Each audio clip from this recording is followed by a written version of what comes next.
hemos estado hablando de todo lo que es la institucionalización, las instituciones, pero no hemos tocado un tema que también me preocupó mucho desde el principio, que fue la relación con la sociedad, por muchas razones. Entre otras, tú has mencionado los estudios y las líneas de relación ciencia, tecnología y sociedad y todas estas cuestiones. Y sí es verdad que apostamos y conseguimos cosas interesantes. Entre otras, que es la revitalización de la Asociación Española de Periodistas Científicos, la aparición de nuevas revistas científicas, la posibilidad de que la comunicación y los periodistas y la ciencia tuvieran mucha conexión. Pero esto también fue un periodo. Luego ha permanecido mucho en el ámbito académico el tema de la relación ciencia, tecnología y sociedad a partir de los estudios y de las humanidades entrando ya en política científica en cierto modo, ¿no? ¿Qué piensas tú de cómo tenemos al final esta relación con la sociedad? Que además, por cierto, la Asociación Española para el Avance de la Ciencia quiere poner de relieve y en el frontispicio de sus objetivos. Sí, gracias, Emilio. Bueno, yo creo que este es uno de los asuntos donde hay trabajo por hacer todavía, ¿no? Si uno repasa las encuestas de percepción de la ciencia y la tecnología, estas que hace la FECID normalmente, ¿no? Pues ve cómo esa percepción pues va siguiendo sus altibajos, pero no cambia demasiado. Y eso quiere decir que hay trabajo por hacer. En general la gente sigue apreciando la ciencia y la tecnología, o eso dice, ¿no? Pero luego pues el tiempo que dedica a formarse en ciencia y tecnología, ¿no? Lo que estaría dispuesto a dar, etcétera, ya indica una imagen un poco diferente, ¿no? Que hay una cosa significativa, ¿no? En estas encuestas, que sistemáticamente la gente dice que por lo que merece la pena dedicarse a la ciencia es por la satisfacción personal. Es lo que la gente piensa, y esto me parece significativo, ¿no? Porque no se acaba de ver cuál puede ser el papel de la investigación científica más allá de esta satisfacción personal. ¿Cuál es el papel que puede desempeñar para que la vida en un país mejore, ¿no? O la vida en general, no tiene por qué ser en un país, ¿no? Y cómo puede ayudar en tantos ámbitos de la vida ordinaria. Eso creo que sigue sin verse del todo bien. Se sigue sin creerse del todo, ¿no? Que apostar por la ciencia puede mejorar muchas cosas. Y esto se transmite también, yo creo, a la esfera política en el sentido de donde se toman las decisiones, ¿no? A la esfera administrativa. Esta creencia que yo creo que está ahí, así lo dicen las encuestas. Ahora, creo que también se ha avanzado mucho en esto, ¿no? Se ha hecho mucho en estos años, también con altibajos, y habría que seguir por ahí. ¿Qué es lo que tú ves más positivo en esto que dices que hemos avanzado? Yo veo positivo el que se hayan generado, por ejemplo, instituciones que se ocupen de estas cosas, que no las había no hace tanto, como habéis estado contando. Eso es muy positivo. Pero claro, nos sigue habiendo cierta distancia con instituciones de otros ámbitos, ¿no? Por ejemplo, si uno busca datos sobre ciencia y tecnología, cuesta encontrarlos, en España me refiero, cuesta encontrarlos. En cambio, si los buscas sobre deportes o sobre turismo, los ministerios correspondientes tienen todas unas bases perfectamente organizadas donde todo está ahí a la mano, ¿no? Informes periódicos, etcétera. O sea que ahí se ve también que hay una cierta distancia también a nivel gubernamental, ¿no? En lo que se consideran los motores, ¿no? o los fines. Y aunque se ha avanzado, insisto, nos queda todavía por recorrer para llegar a estos ámbitos. Y hablo de estos dos ámbitos, turismo y deporte, porque creo que ahí sí estamos, digamos, entre los mejores lugares del mundo, ¿no? Y en ciencia no estamos ahí, ¿no? Y esto es un detalle, pero yo creo que es significativo, ¿no? Las instituciones se preocupan por conocer cómo está la cosa en otros ámbitos, ¿no? En estos dos, por ejemplo, turismo y deportes, ¿no? No se preocupan tanto por conocer cómo está la cosa en la ciencia y en la tecnología, ¿no? Por ver a quién nos tendríamos que parecer, qué cosas podemos importar de otros sitios, dónde podemos mejorar, etcétera, ¿no? Ahí se ve una diferencia. Oye, Armando, yo estoy como evidentemente ahora por las tecnologías de la información te tienen completamente ubicado, recibiendo constantemente noticias de ciencia que se publican en periódicos. Por ejemplo, y siempre ahora hay una forma que yo no estoy totalmente de acuerdo, porque es prácticamente como si la ciencia está todos los días haciendo milagros. Es decir, estamos hiperbolizando. Sí, yo he dicho que conseguimos mucho periodismo científico, y esto ha pasado, pero no es lo mismo, como estoy viendo yo ahora, cuando el país apuesta por materia y toda una continuidad, por ejemplo, o estoy viendo que el mundo hace constantemente referencias a avances científicos, porque me llega, no porque me los lea, es que me llega por la vía del teléfono. Y estamos siempre con cosas que son importantes, que son avances importantes, muy importantes, pero que no se pueden presentar en la forma en la que se presentan, porque yo creo que la ciencia no es una cuestión de creencias. La ciencia y la creencia están, en cierto modo, contrapuestas. Es decir, no se puede creer en algo en la ciencia. En la ciencia se tiene que estar dudando, o se tiene que estar preguntando, o se tiene que estar analizando.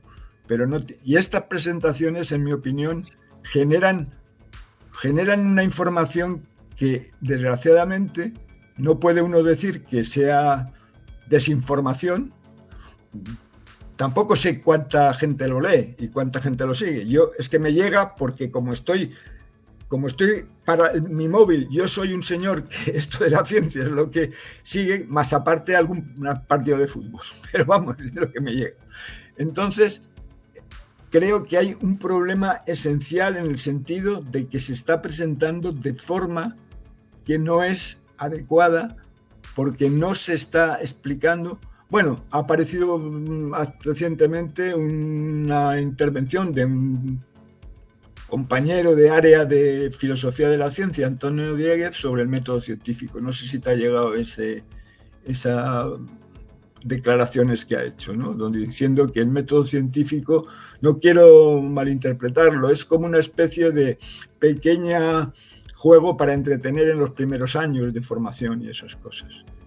Bueno, yo creo que método científico hay y que no es una cosa irrelevante. Creo que, de hecho, un gran bioquímico español, Alberto Sols, en los tiempos del tardofranquismo, ya daba en sus clases de la Universidad Autónoma, cuando se fue como catedrático extraordinario de bioquímica, cursos sobre método científico. Entonces esto, aunque no lo hayamos comentado antes, me ha surgido al hilo de esta forma en la que la información, valga la redundancia, llega ahora a la gente, insisto, sin saber cuál es el número de seguidores, el número de lectores, porque es que yo estoy absolutamente, asaltado constantemente por información sobre avances científicos. Sí, yo creo que ahí hay un problema, ¿no? Cuando uno, precisamente aludiendo de nuevo a estas encuestas de percepción, que es una de las pocas fuentes que tenemos para saber lo que piensa la gente en general, ¿no? Los medios favoritos para informarse, y esto ha ido además aumentando en los últimos 15 años, bueno, desde los móviles, básicamente desde que los móviles se generalizaron, ¿no? Son Internet y la televisión, ¿no? Ahora mucho más Internet que la televisión, y han ido ya bajando a cifras testimoniales, pues los medios escritos, da igual que sea prensa escrita, que artículos especializados o que libros, ¿no? Entonces esto produce un efecto que tiene que ver con lo que decías, ¿no? Porque en estos medios en particular se busca siempre el efecto, yo ya no diría, digamos, sensacionalista que decías antes, sino que ya se busca apelar a la emoción. Ya no ni siquiera la exageración de los logros, sino que se apela a la emoción. Y eso, claro, no es muy compatible con lo que exige la investigación científica, este método al que hacía referencia, ¿no? Bueno, quizá haya varios métodos, y el método también va cambiando, pero hay algo que se exige en cualquier investigación y es un mínimo de tiempo. Un mínimo de tiempo para comprobar las cosas, para que ver las consecuencias, ¿no? Y también para asimilarlas, ¿no? Y esto justamente es lo que estos medios de transmisión de la información y sus usuarios, que es la inmensa mayoría de la gente, no tolera ahora mismo, o no quiere, no es capaz, ¿no?, de soportar. Los márgenes de atención son muy escasos, ¿no? La sobreestimulación es tremenda, ¿no? Entonces hay que subir el umbral cada vez para conseguir la atención, y eso no favorece la transmisión de información matizada, ¿no?, sosegada, detallada y profunda, que es lo que exige realmente la comunicación del conocimiento científico. Entonces ahí tenemos un problema. También es verdad que se podrían aprovechar estos medios, como estamos haciendo ahora mismo, ¿no?, para dejar ahí una información que pueda estar más a la mano de la gente que la busca, ¿no? Y en eso, por ejemplo, la televisión ha mejorado mucho también, ¿no? Hay ahora programas documentales sobre aspectos diversos que no podíamos ni soñar hace unos años, ¿no? Y como Internet nos permite hacer estas cosas que hace un tiempo también eran difícilmente imaginables, ¿no? Claro,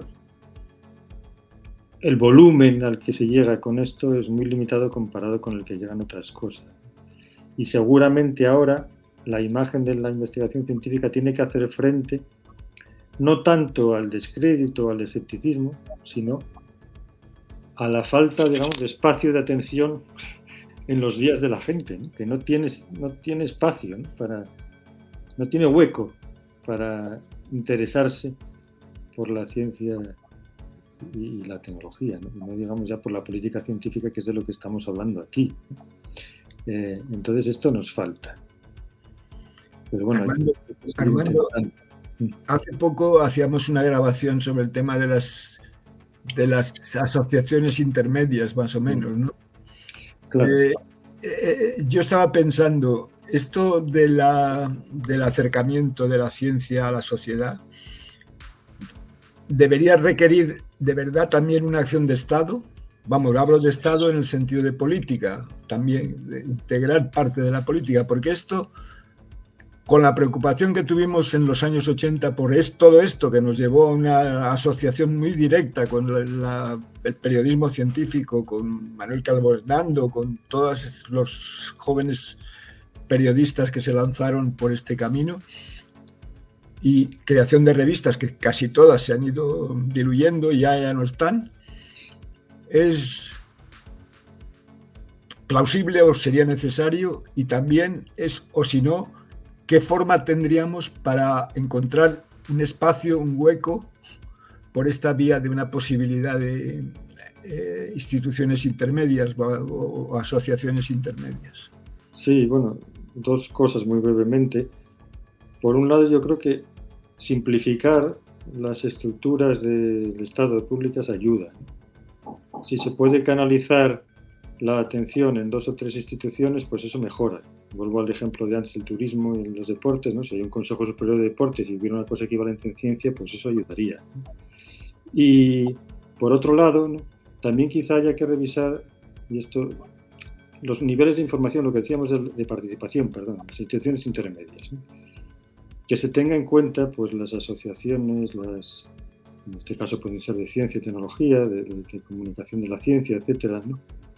Pero para que la gente ahí participe, tenga otros canales por los que le lleguen, ¿no?, las cosas que interesan de ciencia, ¿no?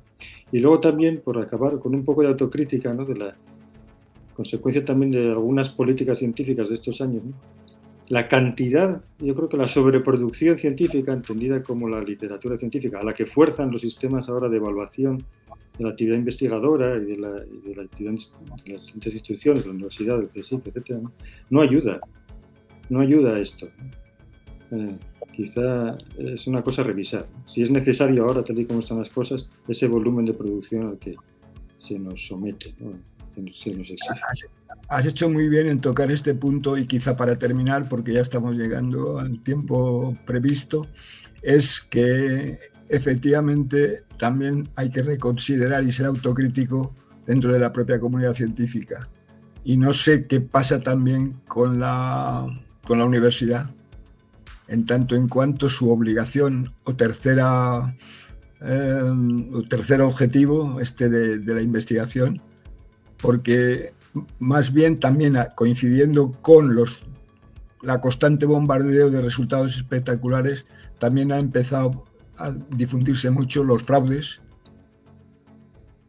que se están produciendo, y claro, esto ya crea una situación ante una sociedad que desconfía de todo, de que igual también desconfían de la ciencia.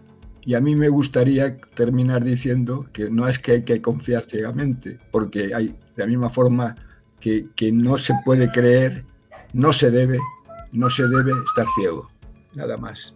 Y yo creo que con esto nos despediríamos. Y yo me despido diciendo que agradezco mucho haber tenido esta oportunidad y os agradezco a los que habéis estado acompañándome. Muchas gracias.